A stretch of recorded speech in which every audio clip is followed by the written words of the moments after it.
Cybersecurity Today is brought to you by the generous support of our sponsor, Beauceron Security. You can get their 2024 State of Cybersecurity Awareness Report at beauceronsecurity.com, and there's a link you can follow in the show notes. Microsoft faces heat in Congress, and alleged cybercrook is arrested, and more. Welcome to Cybersecurity Today. It's Monday, June 17th, 2024. I'm Howard Solomon, contributing reporter on cybersecurity for TechNewsDay.com. Law enforcement agencies in the U.S., Germany, the Netherlands, and Iceland shut servers last week used by the Islamic State for terrorist communications and propaganda. In addition, police in Spain arrested what they say are 9 radicalized persons. Separately, there are news reports that police in Spain arrested an alleged member of the Scattered Spider cybercrime group. Security reporter Brian Krebs says the suspect is a 22-year-old man from the UK. This follows the arrest in January of another alleged Scattered Spider gang member in Florida. A favored tactic of this gang is tricking targets into giving up information that allows the crooks to take over their smartphones in what's known as a SIM swapping attack. With smartphone control, the crooks can access corporate IT networks. Attention owners or administrators of ASUS routers.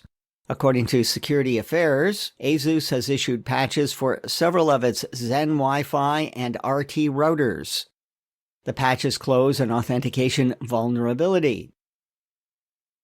Blackbaud, a U.S. company that sells data management software for nonprofits, will have to pay California $6.7 million for making misleading public statements about a 2020 data breach. This is part of a settlement with the state that still has to be approved by a court.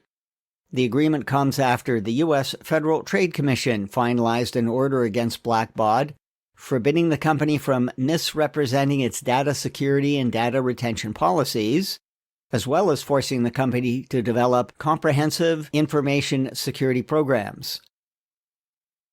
Vermont's legislature plans to meet today to override Governor Phil Scott's veto of a proposed state privacy law. According to Security Week, the governor said the proposed law would make the state hostile to businesses. The bill, passed by a wide margin by the legislature, would prohibit firms from selling Social Security, driver's license numbers, financial information, and health data. The UK Information Commissioner's Office says it is pleased Meta has paused its plan to use publicly available Facebook and Instagram posts in Europe to train its generative AI system. An ICO official said that to get the most out of generative AI, it's crucial that the public trust that their privacy rights will be respected. However, TechCrunch notes that Meta continues in the US and other countries to use Facebook and Instagram posts to train its AI. Last week, the Canadian Press published an article on how you can ask Meta not to use your data for AI training. One problem: applicants have to prove that their data is being used by the company for AI training. Tomorrow's launch of the Windows Copilot Plus PCs won't include the full use of the controversial Recall tool. Recall, which takes snapshots of users' screens every few seconds to help them search and recall where they've been online, has been branded a security and privacy risk by many experts. Last week, Microsoft bowed to pressure and said it would tighten protection of recall data stored on users' computers. It was still supposed to be broadly available for use on Copilot PCs in preview mode starting Tuesday.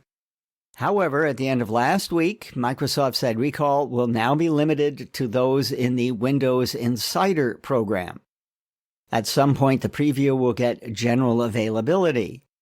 Copilot Plus PCs have a special Snapdragon X processor for running AI-related photo and video editing jobs. Speaking of Microsoft, President Brad Smith got a skeptical response from some members of a House of Representatives committee when he testified last Thursday. Every time there's anything remotely close to a request for data from the government of China, I always ensure we say no, Smith testified. According to CyberScoop, Florida Representative Carlos Jimenez wondered how it is that Microsoft doesn't have to comply with a Chinese law. For some reason, I just don't trust a word you're saying to me, Jimenez told Brad Smith. You have a cozy relationship in China. I can't believe that they're going to say, well, okay, no problem for you at Microsoft. You don't have to comply with our law, but everybody else does. In his opening statement, Smith admitted Microsoft can do better on cybersecurity, saying the company is putting more resources into making its products more secure. That includes accepting and working on all recent recommendations by the U.S. Cybersecurity Safety Review Board on tightening companies' security. Those recommendations came in a report on the hack by China last year of Microsoft Exchange Online. However, Representative Bernie Thompson of Mississippi said he's still unsatisfied with Microsoft's explanation of how a stolen digital key for the consumer version of Exchange Online worked also on enterprise accounts. To this day, we still don't know how the threat actor accessed the signing key, Thompson said. Microsoft's Smith also complained about cyber attacks in general from China, North Korea, and Russia, and warned they might work more closely together in cyberspace. Nation-state attackers too often attack without meaningful consequences, he said. Which brings me to the negotiations at the United Nations on a cybercrime treaty. The final session is scheduled to start July 29th in New York. According to the Electronic Frontier Foundation, the nearly final version leaves the possibility open of criminalizing the work of security researchers, whistleblowers, and reporters who look for holes in applications. The Foundation says the treaty should make it clear that investigative activity must have criminal intent to harm, steal data, or defraud people. Another worry is that a clause that countries have agreed on could allow governments to compel any individual with knowledge of computer systems to provide any necessary information for conducting searches and seizures of computer systems. Listeners can contact their national governments to ask about their country's position on the negotiations. That's it for now. Links to details about news mentioned in this podcast episode are in the text version at technewsday.com. Follow Cybersecurity Today on Apple Podcasts, Spotify, or add us to your flash briefing on your smart speaker. Thanks for listening. I'm Howard Solomon.